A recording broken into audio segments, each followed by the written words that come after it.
सुर्खियों में।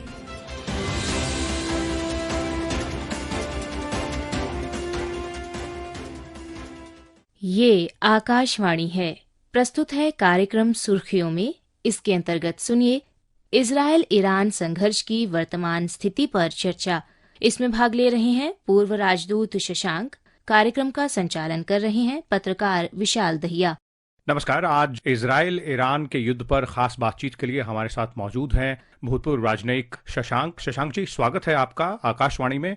सबसे पहले शुरुआत करते हैं जो लेटेस्ट डेवलपमेंट्स हैं, खासतौर पे जो अमेरिकी आर्म्ड फोर्सेस हैं, यानी कि अमेरिकी B-2 बॉम्बर्स ने ईरानियन न्यूक्लियर साइट्स पर कल जो हमले किए, उनकी क्या खासियत और क्या अहमियत है? क्योंकि शुरुआत से अमेरिका का स्टैंड ये रहा था कि वो सीधे तौर पर इस लड़ाई में इजराइल के साथ और ईरान के खिलाफ नहीं है, लेकिन कल उसकी एंट्री एक तरह से हो गई है इस युद्ध में।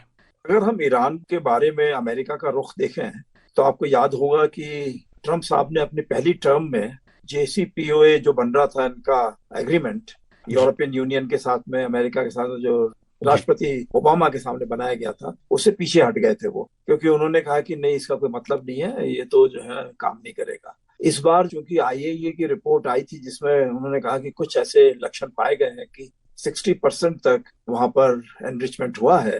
हालांकि ईरान ने उसको ऑब्जेक्ट किया, लेकिन ये है कि राष्ट्रपति ट्रंप ने सब तरफ से अपनी रिपोर्ट्स वगैरह देखी।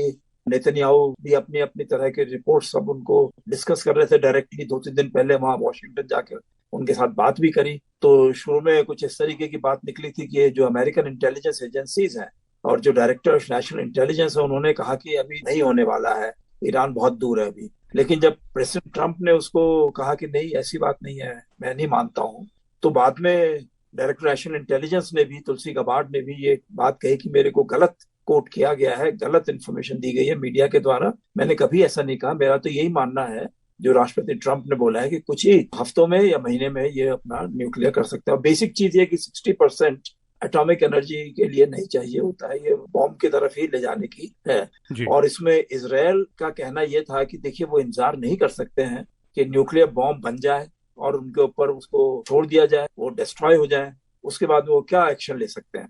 तो इसलिए उनको प्रिएम्प्टिव एक्शन लेना जरूरी था। ट्रंप साहब ने बात मानी थी, लेकिन वो अपना दूर हटना चाहते थे। वो काफी समय तक कहते रहे, करूंगा या नहीं करूंगा, चाहे अभी कर लूंगा या 12 दिन बाद करूंगा। यानी कि वो थोड़ा समय देना चाहते थे कि किसी तरीके से अगर ईरान के जो हुक्मरान हैं वो मान जाते हैं कि ठीक है, ये जो भी 60% का था, ये हमारी गलती थी, हम इसको जो है निगोशिएट करने के लिए तैयार हैं। लेकिन इस तरह का उनको कोई मिला नहीं, तो उनको लगा नहीं कि ये जो है समय देने से कोई इसमें बात बनेगी।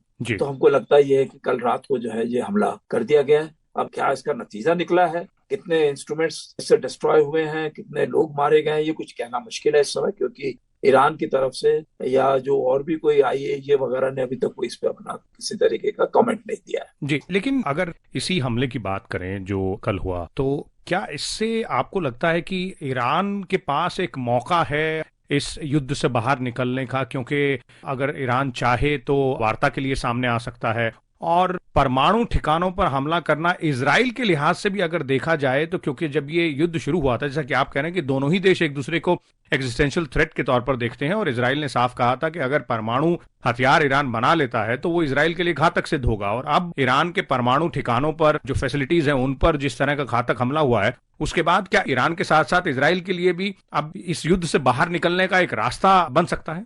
मेरा तो विचार यही है कि इस समय जितने भी दुनिया के और खासकर एशिया के राजनेता हैं, उनको यही समझाना चाहिए इजराइल को, अमेरिका को और ईरान को खास करके, कि ये मौका अब नहीं खोना चाहिए। क्योंकि देखिए, ईरान खुद मान चुका था हमेशा से कि हमको एटॉमिक एनर्जी के लिए न्यूक्लियर रिसर्च करना है, न कि न्यूक्लियर बॉम्ब बनाने के लिए। NPT भी उन्होंने साइन कर रखा था। कभी उन्होंने ये नहीं कहा कि हम अपनी सुरक्षा के लिए NPT से हटना चाहते हैं। बल्कि यहाँ तक देखिए, जब रूस ने ये कहा, प्रेसिडेंट पुतिन ने, कि मैंने उनको सजेस्ट किया था कि आप जो है हमारे नए S-400 या जो भी कोई इस तरह के एंटी मिसाइल डिफेंस सिस्टम ले लीजिए, उन्होंने मना कर दिया, उसको कहने हमें जरूरत नहीं है। तो उससे उनको तो यही लगा कि ये कभी नहीं जाएंगे, एटॉमिक एनर्जी के लिए ही इस्तेमाल करना चाहते हैं, एनर्जी के लिए। लेकिन अब मेरे ख्याल से मौका है, इसको नहीं खोना देना चाहिए। और कुछ इस तरह की खबरें आ भी रही हैं कि हमारे प्रधानमंत्री नरेंद्र मोदी जी ने इसके बारे में पेशकश की है कि इसको जो है डिप्लोमेसी और नेगोशिएशन के थ्रू, डी एस्केलेशन के थ्रू इसको निकालना चाहिए हल। हमको लगता है कि शायद उस पर बात बनती दिख रही है, लेकिन यह है कि और लोग भी तेल में आग लगाने का तो काम करने की कोशिश करने में लगे हुए हैं, तो उनसे भी हमें ध्यान रखना है। जी, आपने भारत के प्रधानमंत्री की बात की और जिन खबरों का जिक्र किया उसके मुताबिक उनकी जो बातचीत हुई ईरानियन राष्ट्रपति के साथ, उसमें ईरान के राष्ट्रपति ने इस बात की प्रशंसा की है कि भारत की तरफ से एक बार फिर से ये जोर डाला गया है कि इस युद्ध का जल्द से जल्द खात्मा होना चाहिए, डायलॉग और जो डिप्लोमेसी है उसके तहत सभी मुद्दों का हल ढूंढना चाहिए। तो कितना कारगर इस वक्त डायलॉग और डिप्लोमेसी आपको लगता है साबित होगा? दोनों ही जो देश हैं उनको डायलॉग टेबल तक लेकर आना कितना मुश्किल या कितना आसान इस वक्त के सिनेरियो में हो सकता है, खासतौर पे जब अमेरिका ने इंटरवीन कर दिया है? बड़े मुश्किल तो है, बहुत मुश्किल है, लेकिन सिर्फ उनको ये ध्यान रखना चाहिए कि ये भारत के प्रधानमंत्री का जो स्टेटमेंट है ये खाली समय के ऊपर नहीं बोला गया है, हमले के बाद नहीं बोला गया है। प्रधानमंत्री मोदी का हमेशा से ये स्थिति रही है, चाहे यूक्रेन रूस का युद्ध हो, चाहे और किसी तरह का युद्ध हो, हमेशा वो कहते हैं डायलॉग और डिप्लोमेसी के थ्रू इसका हल निकालना चाहिए। ये मैं मानता हूँ कि ईरान के जो नेता थे उन्होंने इसको पसंद नहीं किया था एक समय में। उन्होंने कहा नहीं नहीं, देखिए बाकी देश तो हमारी इतनी मदद कर रहे हैं, और खासकर पाकिस्तान ने कुछ ऐसी बातें कह दी थी शायद उनको, क्योंकि उनके एक सीनियर नेशनल सिक्योरिटी एडवाइजर ने एक बार यह भी बोला कि पाकिस्तान ने हमको प्रॉमिस किया कि उनके न्यूक्लियर बॉम्ब वगैरह हम इस्तेमाल कर सकते हैं इसराइल के ऊपर अगर हमारे पर किसी तरह का हमला होता है। तो मतलब उनको झूठ मूठ इस तरह की बातें बोली गई, तो अब उनको समझ में आ गया है कि पाकिस्तान तो बिल्कुल अमेरिका के साथ में मिला हुआ है, सारे हवाई जहाज अमेरिका के शायद वो पाकिस्तान के ऊपर से उड़कर आए हैं, और दूसरा जितने भी अमेरिका के बेसेस हैं वो उनके पड़ोसी इस्लामिक देशों के अंदर ही हैं। तीसरा जो ये ऑर्गेनाइजेशन इस्लामिक कोऑपरेशन की मुलाकात हुई तुर्की के अंदर, तो वहां तो कोई ऐसी कोई बात तो निकल कर आई नहीं कि सबने कहा कि नहीं हम जो है करेंगे, थोड़े थोड़ा उन्होंने बोला जरूर, लेकिन किसी तरह का मुझे लगता नहीं है कि कोई ऐसा तैयारी करने को कहा था जो, तो मोदी साहब इसमें कंसिस्टेंट है। तो इसमें मुझे लगता यह है कि इस तरह की बात कर सकते हैं, इसराइल से भी बात कर सकते हैं, अमेरिका से भी और ईरान से भी। हालांकि अमेरिका पिछले दिनों में पाकिस्तान को ज्यादा अच्छा इंटरलॉक्यूटर मानता है, क्योंकि उन्होंने कहा था कि इनको नोबेल प्राइज दिलवाना है, और शायद वो प्रॉमिस वो लिखने भी वाले हैं नॉर्वेजियन नोबेल प्राइज कमेटी को, लेकिन अब मुझे मालूम नहीं कि लेटेस्ट वो लिखेंगे या नहीं लिखेंगे। जी बिल्कुल, और भारत के तो हमेशा से इजराइल और ईरान दोनों के साथ बेहतरीन संबंध रहे हैं, और भारत का स्टैंड भी जैसा कि आपने कहा बहुत क्लियर है, चाहे इस युद्ध की बात करें या पिछले कुछ और जो युद्ध हुए हैं या जो चल रहे हैं उनकी बात करें, कि मसलों का हल बातचीत और डिप्लोमेसी से ही निकाला जाना चाहिए। ईरान की तरफ एक बार फिर रुख करते हैं मिस्टर शशांक, और ईरानियन रजीम की अगर बात करें, खासतौर पे जो ईरान के सुप्रीम लीडर हैं आयतुल्लाह अली खमैनी, उनको लेकर कई रिपोर्ट्स आई हैं कि वो अब एक बंकर में हैं और उन्होंने एक लाइन ऑफ सक्सेशन भी तय किया है जिसमें इंटरेस्टिंगली उनके बेटे का नाम नहीं है। तो क्या आपको लगता है कि जो अब ईरान की अंदरूनी पॉलिटिक्स जिसे कहा जाए ईरानियन रजीम की, वहां भी काफी उथल पुथल मची हुई है?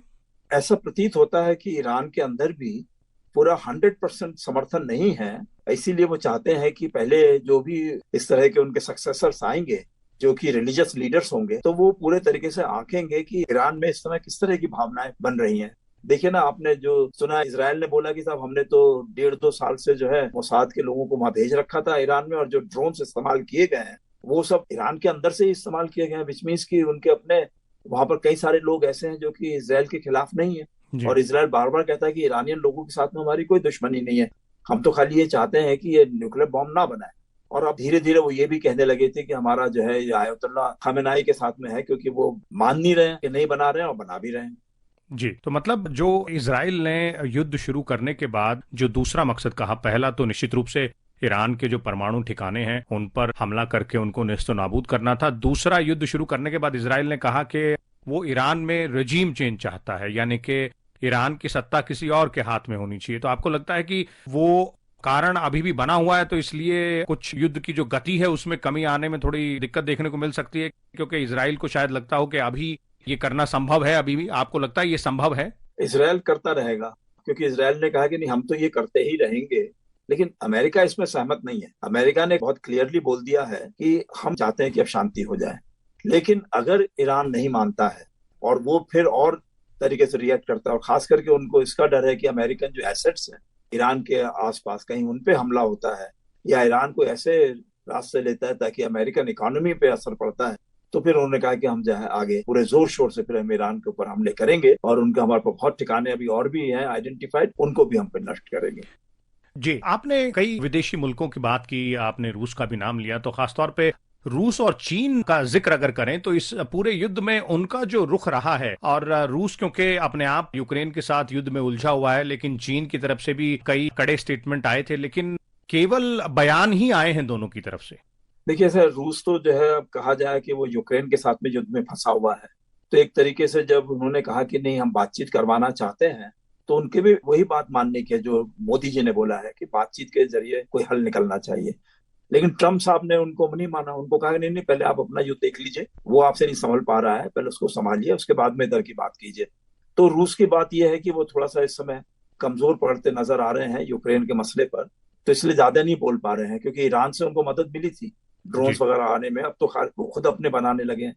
जहां तक चीन का सवाल है, तो ईरान ने चीन को जितने भी तेल के पाइपलाइन से सब चीन की तरफ मोड़ दी थी, तो सारा चीन को जा रहा है, और लंबा एग्रीमेंट कर रखा है उन्होंने 20-30 साल का।